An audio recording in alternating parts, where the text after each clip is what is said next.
शहरी सम्मेलन कार्यक्रम में शामिल हुए हैं केंद्रीय मंत्री मनोहर लाल। केरल के मुख्यमंत्री पिनरई विजयन ने स्वागत किया मनोहर लाल का। मनोहर लाल ने कार्यक्रम को संबोधित भी किया है।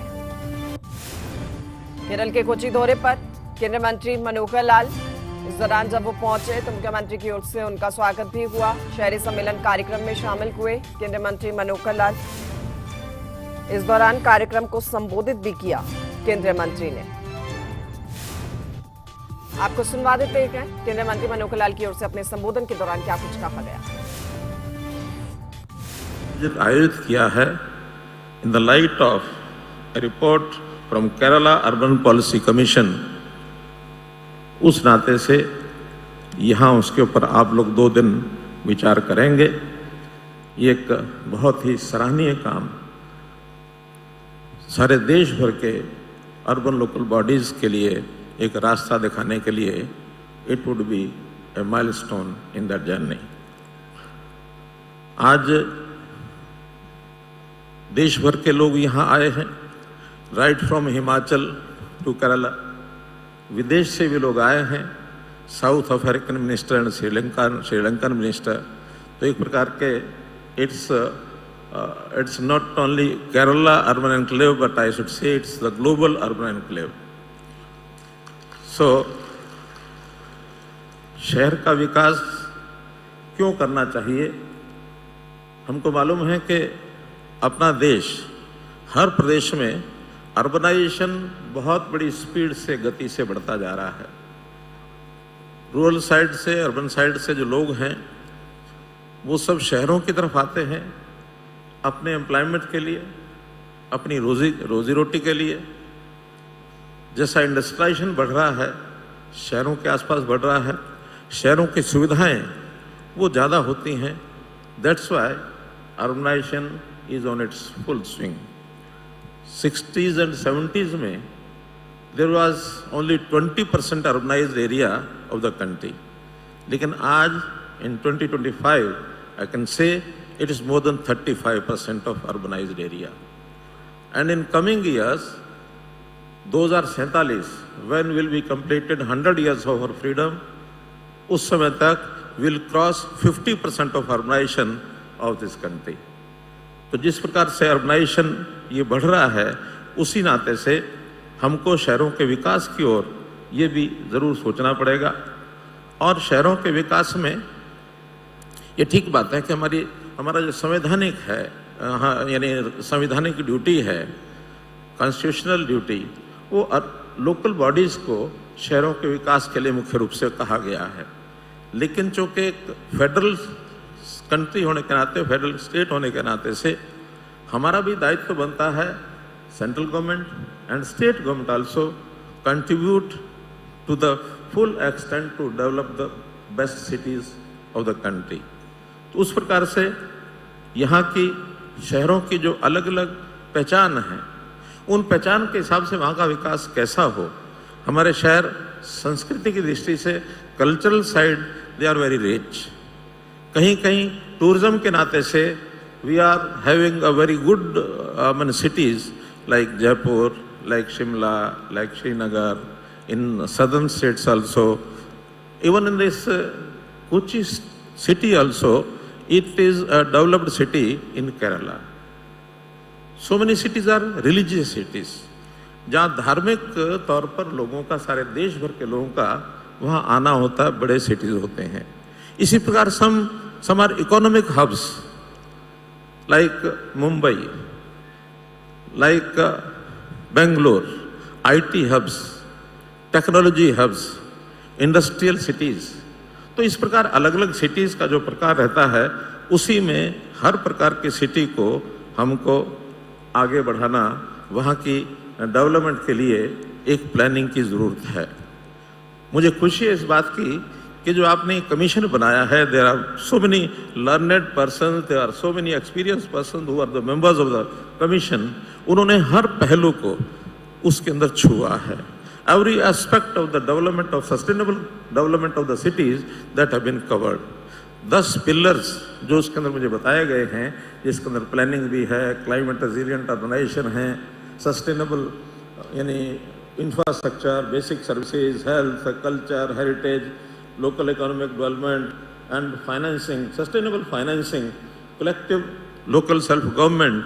तो इस प्रकार गवर्नेंस के भी मॉडल ये सब अलग अलग बताए गए हैं और मुझे लगता है कि इसका विचार जो 2 दिन आप लोग यहाँ बैठ करके करेंगे, in these 2 days you will discuss all every aspect of the issue और उसी में एक रोड मैप हमारे लिए बनेगा कि how we can have good cities, smart cities of the country.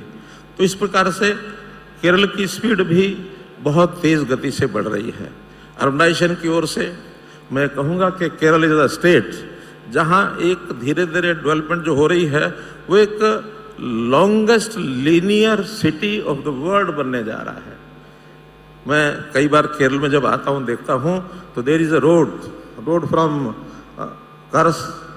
कारसागोड to न्याटिकारा।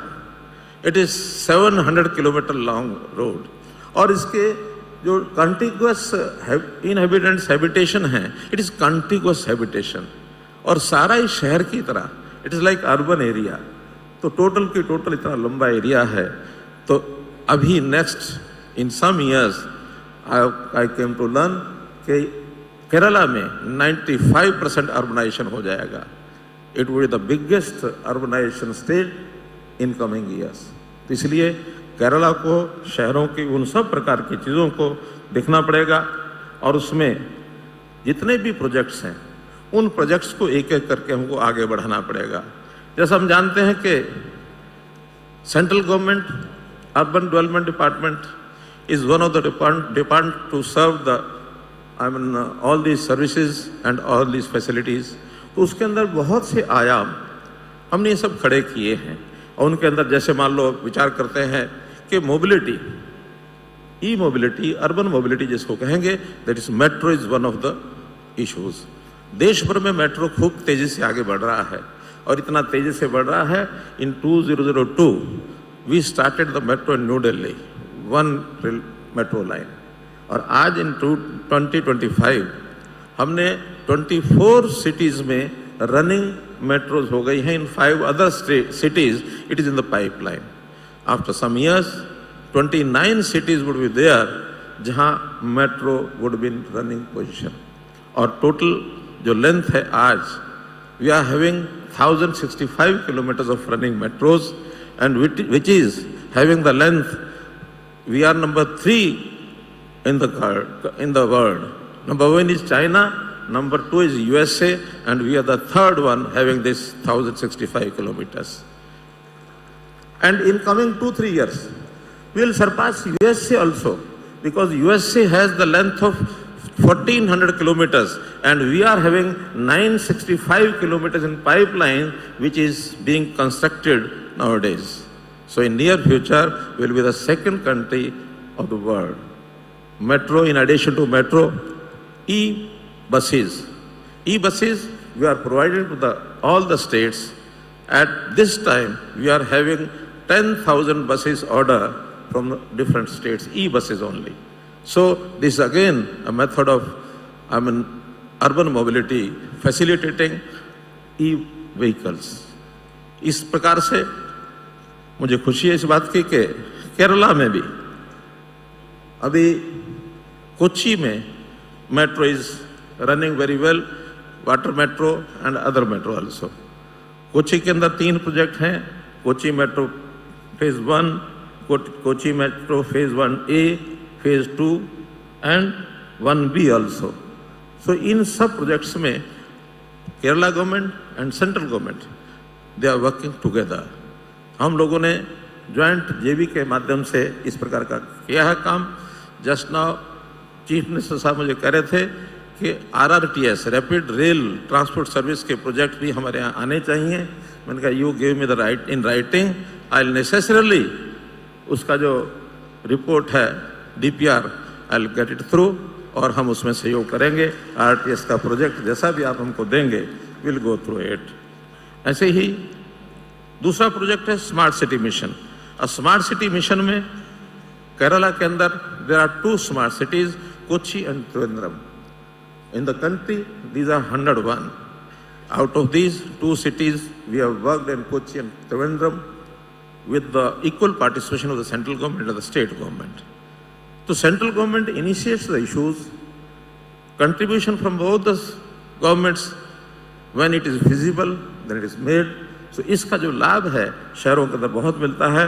तो स्मार्ट सिटी मिशन ये भले ही इस प्रोजेक्ट को अभी समाप्ति की ओर है, लेकिन नए projects, new cities, new infrastructure type funds, urban challenge fund we have introduced 1 lakh crore, इस प्रकार का अर्बन चैलेंज फंड हमने स्टेट्स के लिए रखा है ताकि ओल्ड सिटीज इकोनॉमिक हब बन सकें। इस प्रकार का डेवलपमेंट उसके लिए हम कर रहे हैं। ऐसा ही एक बड़ा काम SBM स्वच्छ भारत मिशन। अब ये स्वच्छ भारत मिशन किसी भी शहर को स्वच्छ रखना, साफ रखना, सुंदर रखना, it is demand of the time. हमारा शहर बने लेकिन सुंदर दिखे, स्वच्छ रहे। अदरवाइज एनवायरमेंटल दृष्टि से भी अगर शहर स्वच्छ नहीं हुआ तो लिवेबिलिटी वो उसकी शहर की अच्छी नहीं बनेगी। दैट्स वाई स्वच्छ भारत मिशन में भी कई प्रकार के काम, सॉलिड वेस्ट मैनेजमेंट है, उसके अंदर waste to compost, MRF, RDF, CBG plants, mechanical road sweeper, C&D waste, legacy waste, so many vertical and issues are there जिस पर हम काम कर रहे हैं। और इसमें भी बहुत स्टेट्स ने अच्छा काम किया है। स्वच्छता में एक स्वच्छता सर्वेक्षण होता है, सर्वे होता है, survey of the different cities. On the day we are having 5020 small and big cities, 5000 cities. Out of these 5,000 cities, 5 different categories of the cities, annual competition उसमें होता है। And annual competition में बहुत से cities काफ़ी अच्छे, यानी एक प्रकार से लेवल तक पहुँचे हैं। Indore is the first state जिनका number of clean cities, number of good cities, उसको हम कह सकते हैं कि they are beautiful, they are clean, several methods have been adopted by those cities. इस बार हमने एक नया प्रयोग उसके अंदर किया है। जो भी cities लगातार continuously they are competing and winning first, second, third prize, हमने उनका एक नया ग्रुप बनाया है, सुपर स्वच्छ league, so that every year when they are coming first, second, third, तो next one they are hesitating to compete कि इन्होंने फर्स्ट, सेकंड, थर्ड आना है तो why to compete। तो जो कंपटीशन में फर्स्ट, सेकंड, थर्ड हैं, we have formulated separate group for them and new first, second, third they will come and compete. तो इस नाते से इस प्रयोग के माध्यम से उनको एक जोड़ी शहर की, यानी एक combination of the 2 cities, one is from super स्वच्छ league and the other is having lowest rank in स्वच्छता, they'll be combined and they'll have a combined score after the year and only then compete in the competition. So 300 and more cities, this time they'll come in competition. So then more and more cities come into arena. हमको सारे देश को साफ करना है। किसी एक शहर को, 10-20 शहर को, 100 शहर को साफ करने से देश साफ नहीं होगा। तो कंट्री को भी एक क्लीन कंट्री इस नाते से, so that दुनिया के लोग यहाँ आए, they can say कि now India is having most of the cities like Dubai, like Singapore, like London, like Washington, like Dubai, so many states we can name जो स्वच्छता के नाते से बहुत अच्छे प्रकार से काम कर रहे हैं। इसी प्रकार से शहरों में पानी की सप्लाई ठीक हो, पानी का डिस्पोजल ठीक हो, उसके अंदर वाटर प्रोसेसिंग के, वेस्ट वाटर प्रोसेसिंग के प्रोजेक्ट्स लगे।